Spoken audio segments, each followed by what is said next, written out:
remember the night I almost died like it happened 5 minutes ago. My heart still races whenever I think about it.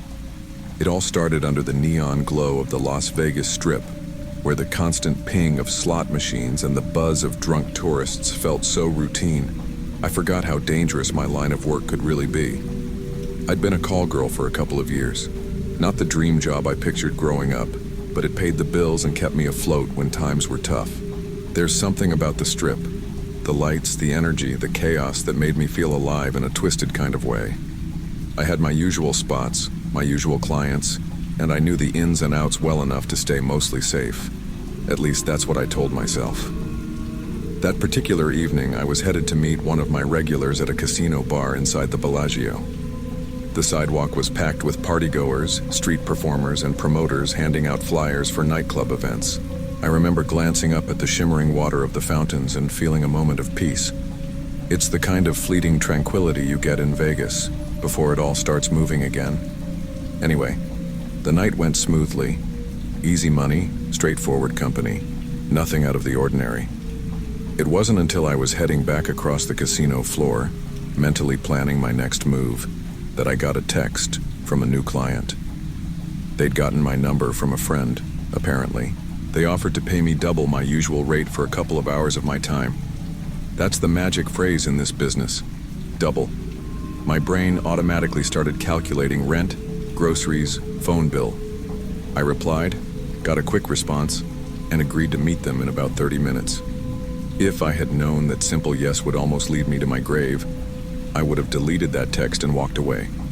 But sometimes, the danger doesn't really register until you're in too deep to back out. And in Las Vegas, it's easy to slip under the radar until someone decides you're their perfect target. I still had time to kill, so I wandered through the gaming floor, letting the sounds of slot machines and lively chatter fill the space in my head. A security guard gave me a polite nod. I recognized him from previous visits, and he was used to seeing me around. I tried not to look suspicious or nervous, because that's bad for business. Confidence is everything in my line of work. The new client told me to meet them outside the Mirage, near one of those decorative statues by the entrance. I was fine with that. Public place, plenty of people around, cameras everywhere. Seemed safe enough. So I walked down the Strip, ignoring catcalls from tipsy tourists, and stopped outside the Mirage's huge golden windows. That's when a tall guy in a crisp suit approached me. He had that smooth, polished look, like the kind of person who might organize VIP events for high rollers. He asked if I was Nina, which is the name I go by for work. When I said yes, he introduced himself as an event coordinator, just like I'd half expected. "Hey, I'm Jeremy," he said, giving me a quick handshake that felt oddly formal. "I've got a private party going on just off the Strip. A bunch of high-end folks looking for some entertainment." He gave me a once-over that made my skin crawl a bit, but then again, I'm used to that. "You interested?" "Depends on the details," I replied, keeping my tone light. Rule number 1, don't appear desperate. I asked him about the location, the crowd, the time frame. He was vague on specifics, but kept talking about how lucrative it would be for me. Big tips, exclusive crowd, total discretion. He then pointed toward a nondescript van parked down the street. "That's our transport," he said. "I like to keep the party details private, so we shuttle our girls to the venue. It's safer and more discreet." He flashed a grin that didn't quite reach his eyes. My gut told me something was off. But in Vegas, that's not entirely uncommon. A lot of gigs operate under the radar.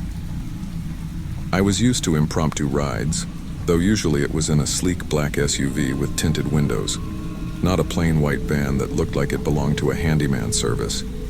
But he offered to pay me double, maybe triple if I stayed for a few hours and impressed the guests. The money was too good. And to be honest, I'd had a dry spell lately, so I took a deep breath, told myself it would be fine, and let him guide me toward the van. My instincts were screaming, but the promise of easy cash drowned them out. As soon as I stepped onto the curb where the van was parked, a wave of unease washed over me. The side door was open, and I could see the interior lights casting eerie shadows on a set of bolted-down seats. The tinted windows in the back didn't let in much light, and there was an unmistakable chemical smell, like bleach or industrial cleaner. Inside, a stocky man with a shaved head sat behind the wheel, fiddling with his phone. He hardly glanced at me when I approached, which was weird. Usually drivers in this gig at least acknowledge the passenger. Jeremy opened the sliding door, gesturing for me to climb in. "After you," he said in a voice that tried to sound polite but felt more like a command. I hesitated, staring at the bleak interior. "You sure this is safe?" I asked, trying to keep my tone casual. Usually I get a little more upscale transport. Jeremy shrugged, flashing that same hollow smile. "Trust me, once we get to the party, you'll see why it's worth it. Besides, nobody notices a plain white van out here. No paparazzi, no curious bystanders, discretion guaranteed." Every fiber of my being told me to back out, say I had a family emergency or something, and walk away. But I thought about that double pay, triple pay maybe, and I thought about the rent that was overdue. I fought the nagging feeling in my gut and climbed in. Jeremy followed and slid the door shut behind us with a heavy thud that made my heart flutter.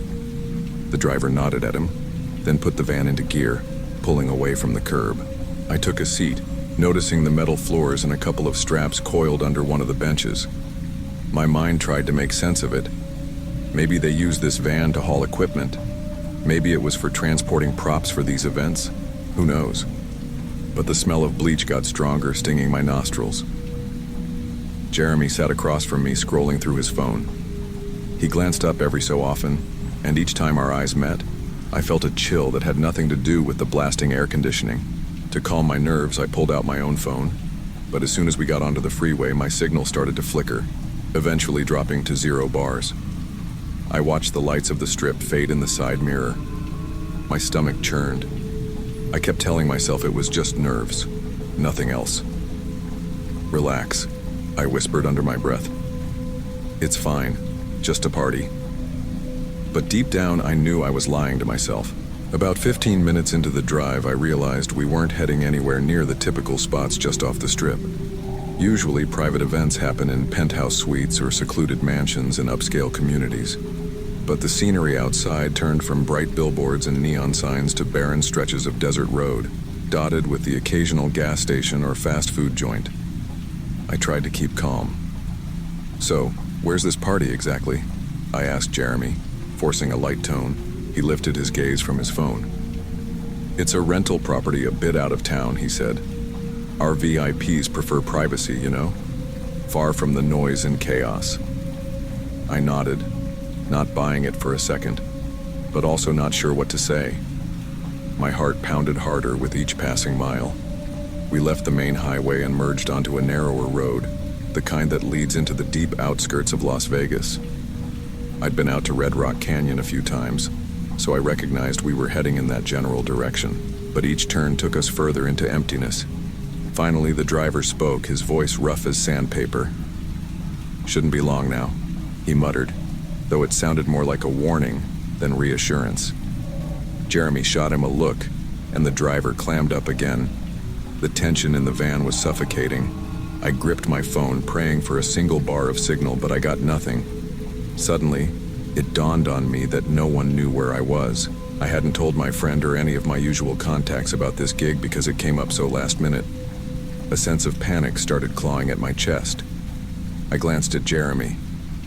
"Look," I said, forcing a shaky smile. "This is feeling a bit sketchy. Maybe we should head back to the strip, or at least let me call a friend so I can let them know where I am." He stared at me for a moment, his expression unreadable. Then he smiled, an empty, chilling smile. "Don't worry," he said in a smooth voice. "You'll get your chance to check in. But let's wait until we reach the property." Something in his eyes made my stomach twist. Before I could argue, the van lurched as we turned onto a dirt road, barely wide enough for the vehicle. Rocks crunched under the tires and a cloud of dust rose behind us. I tried to swallow, but my throat felt like sandpaper. This is real, I thought. I'm actually in danger. My heartbeat pounded in my ears and my palms grew slick with sweat. Yet I tried to keep my composure. It was the only thing I had left. pretending I was still in control, even though deep down, I knew I wasn't. We drove deeper into that desolate landscape, leaving any sign of civilization behind. No streetlights, no passing cars, just an endless expanse of desert and a sky full of stars. Under normal circumstances, it might have been a beautiful view, but all I felt was dread. Eventually, the van slowed to a stop next to what looked like a rundown old rest area, or maybe an abandoned roadside structure. The building was small, barely more than a shack, with boarded-up windows and graffiti scrawled across the walls. My heart hammered so violently I thought I'd pass out. The driver killed the engine, and for a moment, the silence was deafening. Then Jeremy turned in his seat, focusing on me with an intensity that made my skin crawl. "We're here," he said. This is the venue?" I stammered. My voice sounded tiny in the hush of the desert. He laughed, a short, humorless sound. "Not exactly. This is just where we get started." His hand disappeared beneath his jacket, and suddenly I caught the glint of a metal object, some kind of small weapon, maybe a knife or a taser. My entire body tensed in sheer terror. Without warning, the driver flung open the sliding door. He jumped out, circled around, and before I could react, he yanked the door on my side open. Dust blew in, stinging my eyes, but I managed to see him pulling out a coil of chain from under one of the seats.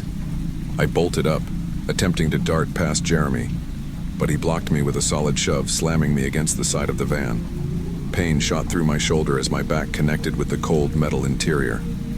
My purse went flying, and my phone clattered to the floor. "Don't make this harder than it needs to be," he said in that same calm, controlled voice. "What do you want?" I gasped. My mind was spiraling. Were they planning to rob me, kidnap me, traffic me? All of the above? The driver wrapped a length of chain around his fist, moving closer. "Money," he sneered. "Fun. Whatever we feel like." My adrenaline spiked so high I could barely think. I kicked out wildly, connecting with something solid, maybe his shin. He cursed, stumbling back. That gave me a split second to duck out of the van. I hit the ground hard, scraping my hands and knees, but I was too pumped full of fear to notice the pain. I scrambled to my feet, ignoring Jeremy's shouts, and started running blindly into the darkness. Rocks cut into my palms, the desert air burned my lungs, but there was no question in my mind. It was run or die. My feet pounded against the uneven ground as I sprinted into the open desert. The moon offered only a sliver of light, and every shadow looked like a monster waiting to pounce. Behind me I could hear angry shouts, Jeremy and the driver calling out to each other, their flashlights sweeping across the night, searching for me. I had no plan. I just knew I had to put as much distance between them and me as possible.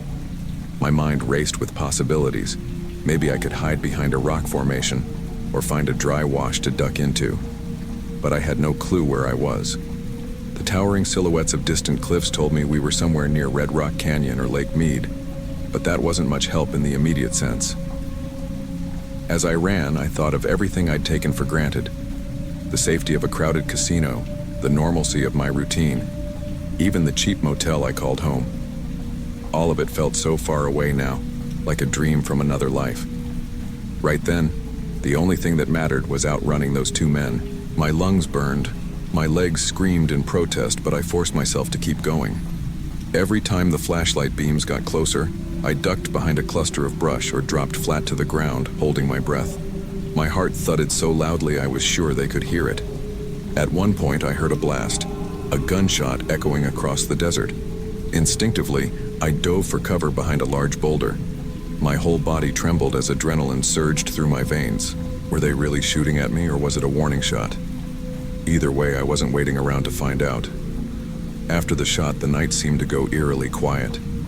My ears rang and the sound of my ragged breathing filled my head. Then I heard one of them yell, "Spread out." She couldn't have gone far. That was my cue to move. I crawled around the edge of the boulder, finding a small ravine that sloped downward. It was full of loose gravel and sharp rocks, but it offered some natural cover. I slid down, biting my lip to keep from crying out as the stones dug into my legs. When the flashlight beam swept overhead, I pressed myself flat to the ravine floor. My only hope was that they'd either give up or miss me in the darkness. But with every passing second, my fear grew that they'd stumble onto my hiding spot. And if that happened, I knew I wouldn't have the strength left to fight them off again. Time slowed to a crawl in that narrow ravine. I could hear my pulse hammering in my ears and wondered if I'd ever feel safe again. The men moved around up above me, their voices muffled by the rocks. One of them sounded pissed, the other tense. Occasionally, their flashlight beams flickered over the edge, illuminating tiny pebbles and scrub brush. Each time the light came close, I held my breath, heart in my throat. I couldn't stay there forever, though. I needed help, or at least a shot at escaping. I remembered seeing a faint glow on the horizon earlier. Could have been headlights from a road. If I could circle around, maybe I'd find a highway or a gas station. Anything that could lead to civilization. When their footsteps moved farther away, I mustered my courage and began creeping along the bottom of the ravine. Every rustle of pebbles made my nerves jump, but I inched forward, desperate to avoid making any noise that would alert them. I had no idea if they were still close or if they'd given up. The fear was paralyzing, but I forced myself to push forward, keeping as low as possible. Eventually, the ravine opened into a wider area, a sandy wash that stretched out toward the emptiness of the desert. It felt like I'd just traded one open-air trap for another, but at least now I could see the sky, and I spotted that faint glow again. That had to be my lifeline, wherever it came from. I didn't stop running until I saw the lights of a lone vehicle cutting across the distant darkness. My legs felt like jelly, my throat burned, and my mind was a blur of terror. But the sight of those headlights filled me with a surge of hope. Maybe someone would rescue me. I staggered onto a two-lane road, waving my arms frantically. The car, a dusty blue pickup truck, braked hard, skidding on the loose gravel. A middle-aged woman leaned out the window, eyes wide with alarm. "Holy crap," she said. "Are you okay?" I couldn't manage more than a choked sob. My words tumbled out in disjointed fragments. "Van, men, chains, help me." She didn't hesitate. She unlocked the passenger door and I practically threw myself inside, collapsing against the seat. She gunned the engine and sped off while I tried to explain between gasps. The further we got from that dirt road, the more I felt like I might survive. I told her everything as best I could, how I'd been tricked, threatened, and chased through the desert. When the cops arrived, they found me slumped in her truck, face streaked with tears and dirt. I gave them every detail I could remember about Jeremy and his driver, about the van, about that abandoned shack. Days later, I was told they found evidence suggesting I wasn't the first victim, though the men had vanished by the time a team got there. I still live with the nightmares, but at least I got out alive. If you learn anything from my story, let it be this. Trust your instincts. That tiny voice in your head that says something's off. Listen to it. Because in Vegas, the city of illusions, sometimes the biggest gamble you can make is on your own life.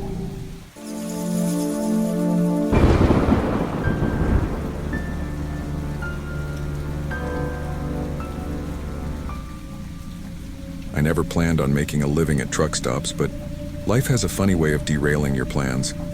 I grew up in a tiny town in Ohio, the kind of place where everybody knows your name and your business. My folks were good people, but I was always itching to get out, to see more than just cornfields and the same main street every day. Somehow, I ended up drifting across state lines with a friend, and one day, I found myself broke, hungry, and stranded at a truck stop in Barstow, California. That was the night I learned how to hustle on the road. It wasn't glamorous, not by a long shot, but it paid for cheap motels, hot meals, and occasionally a new pair of boots. Over time, I got used to the late nights and sketchy propositions. I learned to read people real quick. Some were kind, just lonely souls looking for company. Others, well, I had a few close calls that made me question if I'd survive another night. But none of those scares prepared me for the rumors I'd been hearing lately. Whispers about a faceless trucker paying too well to be real. And girls who climbed into his cab, never to be seen again. I was sitting with two other girls in a brightly lit parking lot near a Flying J just off I-15, when the talk turned to those disappearances. Rain drummed on the metal roof overhead. One girl said she had a friend who saw a tall man wearing a hood and a surgical mask, offering double the usual rate. The friend hopped in, thinking she'd hit the jackpot. That was 3 weeks ago, and nobody has heard from her since. We swapped stories about this faceless trucker like some spooky campfire tale. One claimed he never spoke above a whisper. Another swore he had weird scars around his neck, like he was hiding something more than just a face. I tried to act tough, brushing it off with a roll of my eyes, but the truth was, my stomach was churning. Most ghost stories are just that. Stories. But the missing girls were very real. Deep down, I told myself it was just a rumor. After all, the road attracts all kinds of creeps and legends. But something about this one felt too close, too possible. I couldn't shake the sense that my luck was running out. I was hanging around a lonely truck stop outside Barstow, hoping for a quick gig or at least a free cup of coffee, when I saw him. Rain was coming down in sheets, and the wind whipped my jacket around like it had a mind of its own. Through the downpour, I noticed this massive rig parked off by itself, engine idling. That's not so weird on its own. Some guys just want a little peace. But the figure standing next to it had me on edge. Tall, broad-shouldered, hood pulled low, and wearing a surgical mask like some hospital scene gone wrong. Even from a distance, I could feel his eyes on me, though I couldn't see them. He didn't move or gesture, just stood there, half hidden by the shadows of the trailer. A chill crawled up my spine that had nothing to do with the cold rain. I told myself to stay put, not to be stupid, but curiosity can be more powerful than fear sometimes. I took a few steps closer, and for just a second, I thought I heard him whisper something. Before I could get a better look, he climbed into his truck and the engine roared out into the night. A few nights later, I ran into him again, this time under the harsh fluorescent lights of a Love's travel stop near the edge of the Mojave Desert. I was worn out, trying to hustle enough to pay for a motel room. Out of nowhere, I heard that same low voice, barely audible above the clatter of engines and distant horns. He called me over, lifting the brim of his hood just enough to show a pair of dark, cold eyes. Again, that surgical mask covered most of his face. Then he named his price. It was obscene, like way more than I'd normally charge, maybe 5 times over. My heart hammered. I remembered the stories, the missing women, the rumors. But money talks, right? And sometimes desperation shouts even louder. I tried to keep my composure. "Where are you headed?" I asked. He mumbled something about Flagstaff, maybe farther east. I felt that familiar pang of warning in my gut, but I also saw the wad of bills in his gloved hand. Against my better judgment, I agreed to his offer. As he opened the passenger door, I couldn't help feeling like I was stepping straight into a nightmare. The moment I settled into the passenger seat, I felt like I'd just locked myself in a cage with a predator. The overhead lamp inside the cab was dim, leaving most of his face in shadow. My eyes roamed around, noticing small things. A battered toolbox near the pedals, a bundle of zip ties on the dashboard, and something dark smeared on the corner of the seat. It looked like old grease, but my gut told me otherwise. We pulled onto the highway, the rain tapering off to a soft drizzle. Desert darkness enveloped us, broken only by the dull glow of passing headlights. I tried to strike up small talk, something to cut through the suffocating tension, but he barely responded. When he did speak, it was in that low, almost growling tone that sent shivers crawling up my arms.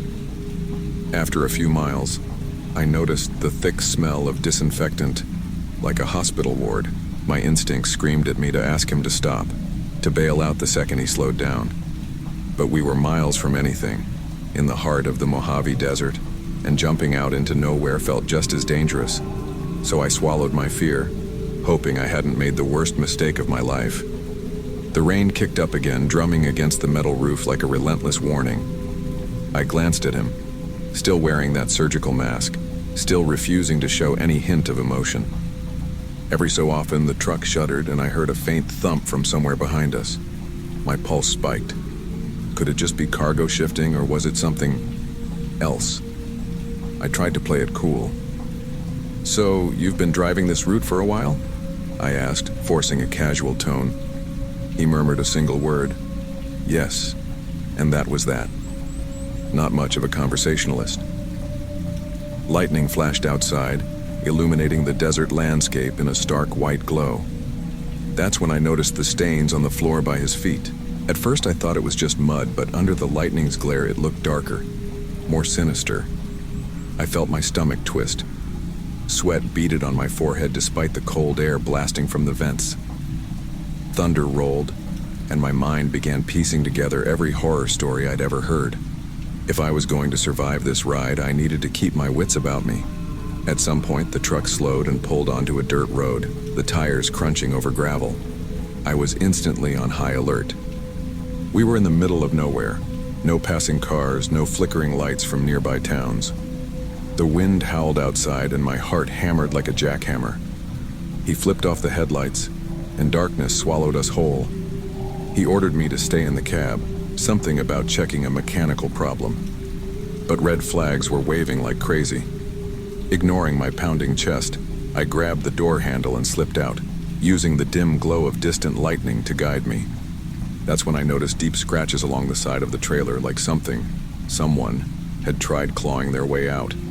And there were dark, splattered stains that sure as hell didn't look like engine oil. Suddenly, his hand clamped onto my arm, yanking me backward. Panic flared. He was stronger than he looked, his grip almost crushing my bones. He half dragged, half carried me toward the back of the trailer, where I got the briefest glimpse inside. Shackles hung from the walls, old blood dried into the metal floor. My stomach lurched. This was it. The hell I'd heard rumors about, only now it was terrifyingly real. With fear blazing through my veins, I twisted and fought like an animal. In a stroke of adrenaline-fueled luck, I managed to kick him hard enough that he stumbled. He lost his grip, giving me just enough time to bolt into the desert night.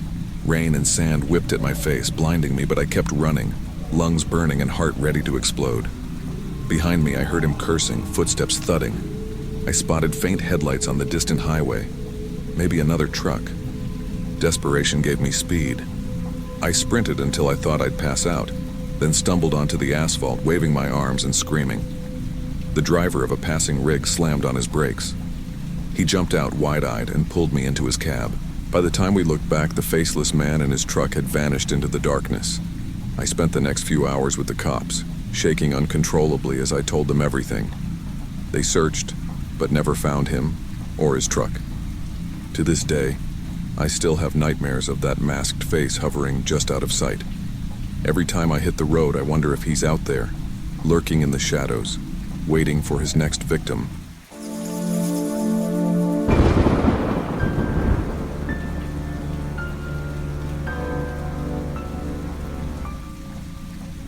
I never thought I'd end up in a place like Tonopah, Nevada, but desperate times call for desperate measures. As I drove in on that empty highway, all I could see were miles of desert and an occasional billboard advertising alien-themed motels or world-famous beef jerky. I felt a weird mix of curiosity and dread. I'd heard about the legalized brothels in this part of the state, and to be honest, I came here hoping it would be safer than working the streets back home. The brothel itself was on the outskirts of town, an old run-down building with a flickering neon sign. My heart sank as soon as I pulled into the gravel lot. This was nothing like the glossy ads I'd seen online. When I stepped inside, the air felt stale and heavy, like nobody had bothered to open a window in years. The lobby was dimly lit by a single overhead bulb. A middle-aged man named Frank greeted me with a forced smile. He showed me to my room, a cramped space with peeling wallpaper and a lingering smell of cigarette smoke. It was clear this place had seen better days. I tried to stay optimistic, reminding myself that at least this was legal, but something about the place felt off. The other girls offered tight smiles, avoiding eye contact as they hurried by. Later that night, lying in bed, I heard footsteps in the hallway and hushed whispers. That was when the uneasy feeling in my gut turned into genuine fear. That first night felt like it lasted forever. I was lying in bed trying to push away my fears when I heard soft footsteps moving down the hall. At first, I figured maybe it was a client or one of the other girls, but something about the rhythm of those steps gave me goosebumps. They stopped right outside my door, and I could have sworn I heard a faint whisper, like someone was talking, but with no one answering. My heart pounded so hard I could hear it echo in my ears. I wanted to pull the covers over my head and pretend everything was fine, but curiosity got the better of me. I got up, cracked the door open, and peered out. No one was there. The hallway was empty, dimly lit by a single flickering light. It felt like the whole place was holding its breath, waiting for something bad to happen. Over the next few days, I tried to get to know the other girls, but most were guarded, speaking only in half sentences and coded glances. One girl, who called herself Kayla, finally opened up a bit. She hinted at strange incidents, girls leaving in the middle of the night and never coming back, their rooms cleared out as if they'd never been there. The official story was always the same. She found a better gig in Vegas, or she decided to move on. But Kayla looked terrified when she told me that 2 of those girls had left personal belongings behind, stuff you wouldn't just abandon, like purses and phones. When she mentioned that, I felt a chill creep up my spine. I started asking questions, but everyone clammed up. It was like they were scared someone might be listening, and that only made me more determined to find out the truth. Late one night, after another long shift, I decided I couldn't just sit around and wonder anymore. I needed answers. So, around 3 a.m., when most people were either asleep or distracted, I slipped out of my room. The hallway was dark and quiet, except for the low hum of the old air conditioning unit. I passed by a door I'd seen locked before, but this time it was slightly open. A shiver ran through me as I nudged it wider. Inside, it looked like an extension of the main building, only older and more neglected. The walls were covered in peeling paint, and a single overhead light flickered, casting weird shadows on the floor. As I walked, I noticed random objects scattered around, like a lone sneaker, a hairbrush with blonde strands still tangled in the bristles. It was all out of place, like someone had left in a hurry. Then I heard it, a soft scraping sound like nails on concrete. My stomach twisted. I froze for a moment, realizing that whatever was making that noise was just around the corner, and I wasn't sure I wanted to find out what it was. I managed to backtrack to a side corridor that led to a small storage area. That's where I found the hidden staircase, a narrow set of steps going down into darkness. I hesitated, heart pounding so loud I thought it might give me away, but something compelled me to go on. I turned on my phone's flashlight and crept downstairs. The basement was damp and smelled like wet concrete and something metallic, maybe old pipes or rust.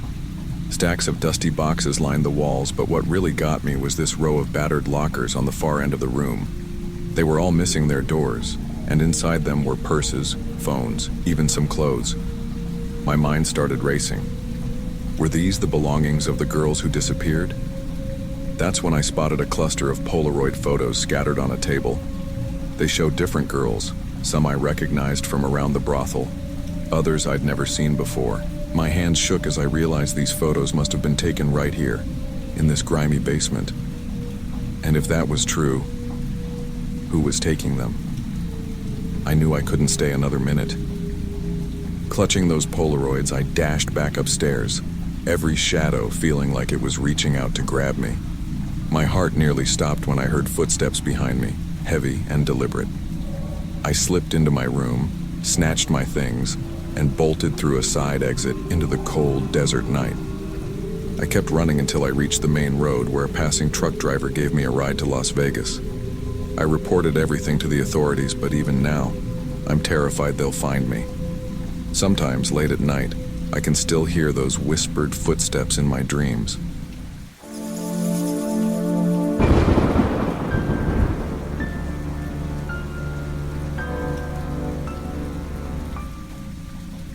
Chicago had always seemed larger than life when I was growing up in a small Ohio town. I pictured it as a place brimming with opportunities. When I finally moved, my heart was full of excitement and fear. I sublet a tiny studio near River North, sleek building, polished lobby, a doorman. Everything felt so new and luxurious compared to my old life. Reality set in quickly. Rent, groceries, and bills were crushing. I juggled 2 part-time jobs, a hostess gig downtown and handing out club flyers. No matter how many hours I worked, the bills kept stacking up. My dreams of enjoying the city's attractions faded into nights spent counting every penny. Desperate, I turned to a coworker who hinted at companionship work. She described how high-end clients paid well, and if I was careful, I could cover my bills with a few appointments each week. After another overdue notice, I joined an escort agency that catered to well-off businessmen. My first clients were courteous, tipping generously. I thought it was the perfect solution to my financial problems. Little did I know a single client would turn that illusion into a nightmare. Weeks later, I got a message from someone named Miles. He claimed to be a successful real estate investor who traveled a lot and appreciated fine company. We set a date at an upscale restaurant in West Loop. When I arrived, he was already there, sipping wine at a quiet table. Well-dressed, confident, and charming, he made me feel surprisingly at ease. We talked about the city, his business trips, even local museums. Unlike most clients, he seemed genuinely interested in my opinions. At the end of the night, he handed me a hefty tip and hinted he'd like to see me again. Our second meeting was at a rooftop bar downtown, where we chatted under the glow of the skyline.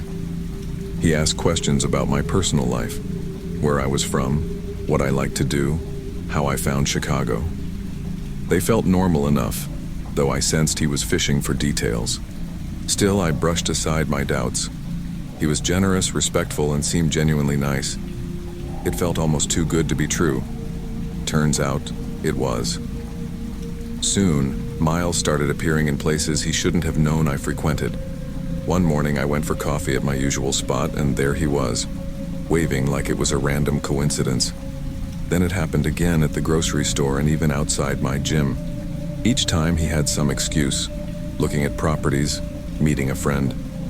The city felt a lot smaller with him popping up everywhere. The texts became incessant. Messages like busy at the gym or enjoying your walk matched my real-life schedule a little too well. A friend warned me that some clients get overly attached, but if I felt unsafe, I needed to set firm boundaries. I tried telling Miles to keep our interactions strictly professional, but he brushed it off with an apology, claiming he was just worried about me.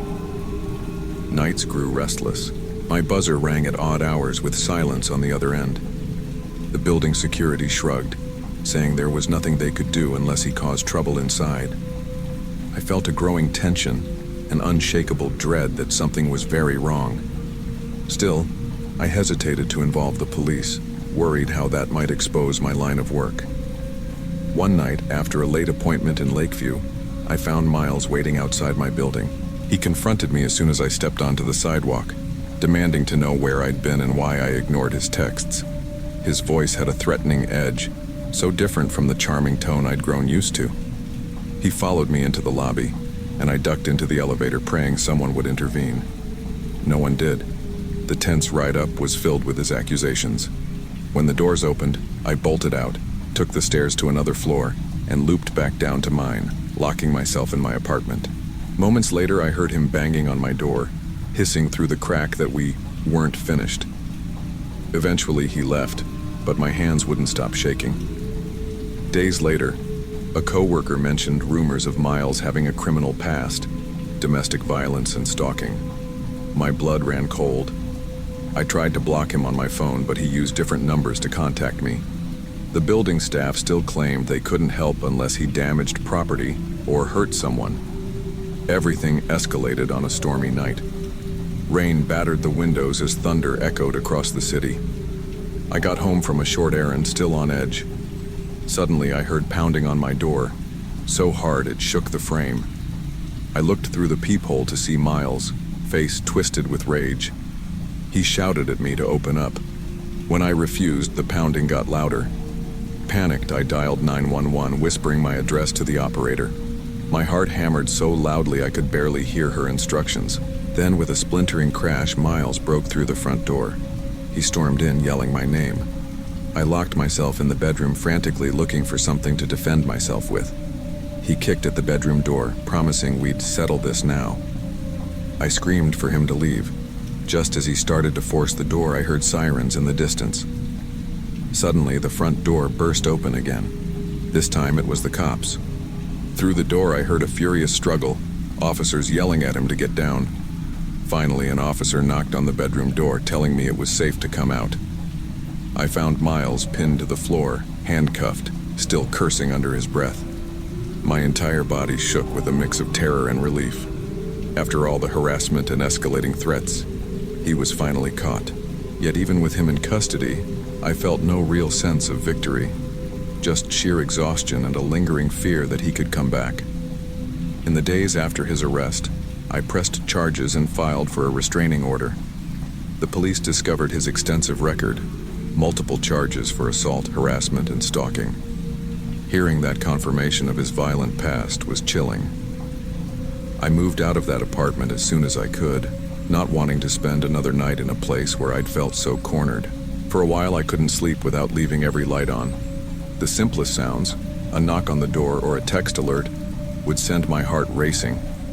Even going out for groceries felt like a risk.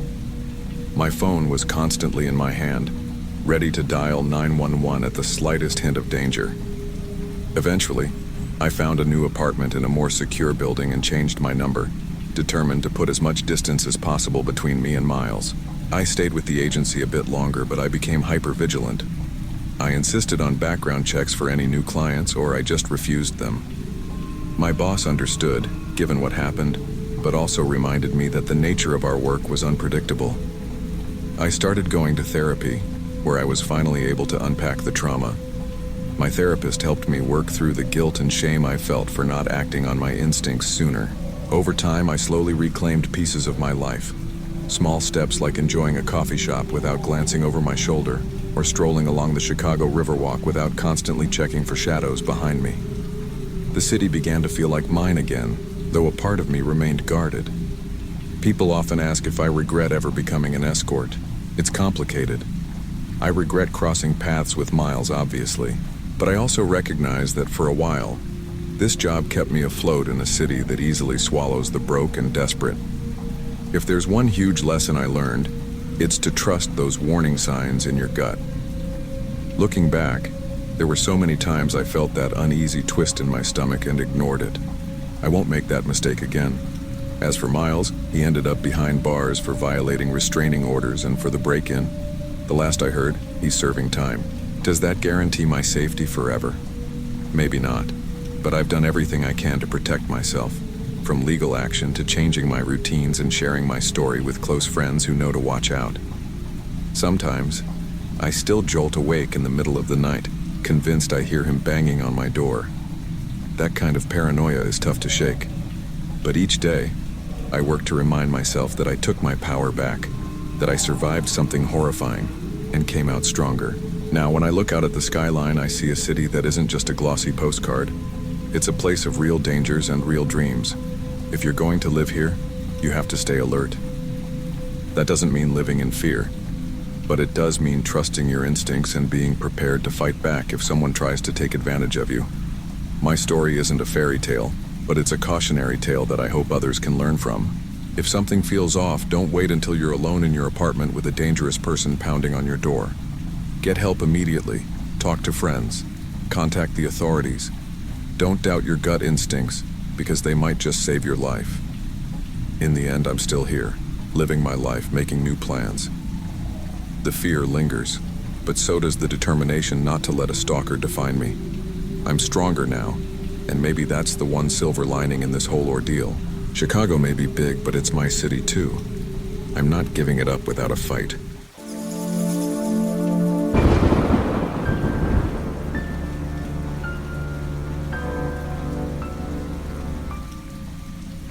I never thought my desperation for quick cash would land me in a nightmare. But that's exactly what happened one sultry evening in Miami. I'd been an escort for about 6 months trying to manage rent and student loans. At first it was easy money, wine and dine dates with wealthy businessmen at trendy South Beach clubs. Then I got a text from a number I didn't recognize. The message was short. Private party, Key Biscayne, $5,000 for one night. Interested? $5,000 for a single evening? I'd never made that kind of money before. I wanted to ask a million questions. Who was the host? What was expected of me? But the text only said I'd have to come alone, no phone calls. I had a bad feeling, but my empty bank account felt worse. That Sunday, I drove across the Rickenbacker Causeway at sunset, the ocean shimmering on either side. I tried to calm my nerves, telling myself I'd been to posh parties before. This was just a bigger paycheck, right? But as soon as I pulled up to the sprawling modern mansion with tinted windows, I felt a chill crawl up my spine, like I was about to step into a place I'd never leave the same.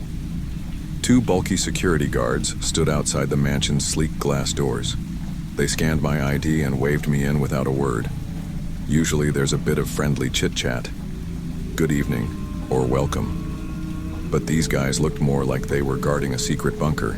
My heart pounded as I crossed the threshold. Inside, the house was all polished marble and subdued lighting. There weren't many people, maybe a dozen guests scattered around, sipping champagne as if they were waiting for something. That's when I noticed the tall windows overlooking the beach. Every single one was covered with heavy curtains, blocking out the last rays of sunlight. A woman in a shimmering gold dress brushed past me. She seemed as nervous as I felt, her eyes darting to every corner. Before I could say hello, a man in an expensive suit stepped forward, offering me a flute of champagne. His voice was polite enough, but his eyes were dead. "Enjoy the party," he said, more like an order than a welcome. I took a tiny sip and placed the glass on a nearby table. The champagne tasted bitter. Something about the vibe in that room, like everyone was waiting for a signal, made my stomach knot. The hum of conversation was almost non-existent, replaced by a low, pulsing bass line from hidden speakers. I noticed a few men exchanging glances, as if they were silently communicating. Relax, I told myself. This is just another job. But I couldn't shake the feeling that I was on stage, about to perform for an audience I knew nothing about. I decided to wander toward what looked like a lounge area, hoping to find any friendly face. But as I approached the wide archway leading deeper into the mansion, a guard blocked my path. He didn't speak, just jerked his head, telling me to back off. That's when I realized my freedom of movement was already limited. Needing a breather, I tried to head outside for fresh air. Another guard cut me off. "The patio is closed until the festivities begin," he said firmly. I forced a smile and turned away, my heart thumping in my ears. A man with slicked back hair and a smug grin suddenly appeared at my side. "You knew?" he asked, sizing me up. I nodded, not meeting his gaze. He smirked. "Then we better introduce you to our little tradition." He produced a small vial containing white powder, offering me a line on the tip of a silver key. I refused as politely as I could, but his grin vanished. "Don't disrespect the host," he hissed. His tone was menacing, laced with a threat I couldn't ignore. Before I could protest, he grabbed my wrist. I yanked my arm free with a burst of adrenaline, nearly stumbling backward. People around us stared, but no one intervened. It felt like they were waiting to see what would happen next, as if violence was just another form of entertainment. I bolted toward the hallway on the left, aiming for a door labeled private. Locked. I tried another door. Also locked. Everywhere I turned, I found barriers. My phone had zero signal inside, and when I asked one of the other escorts if she had Wi-Fi access, she looked at me like I was insane. "They took my phone," she whispered, her eyes brimming with tears. A lump rose in my throat. This was more than a shady party. It was a trap. I slipped away to find some corner of the house where I could think straight. That's when I noticed a spiral staircase leading upstairs. The lights were dim, but no one seemed to be guarding it. I crept up, each step creaking under my heels. On the second floor, the hallway was lined with closed doors. I tried the first door, locked. The second, also locked. Then I heard faint noises coming from the end of the hall, like someone crying. My pulse hammered. I tiptoed closer, pressing my ear to the last door on the right. I heard hushed whimpers. Summoning every ounce of courage, I turned the knob. Surprisingly, it wasn't locked. Inside, the room was large but sparse, no furniture except a single chair. And on that chair was a young woman, wrists tied, tears streaking her face. She was gagged, her eyes filled with terror. I rushed over and removed the gag. She immediately pleaded, "You have to get out of here." She was trembling so hard I thought she'd pass out.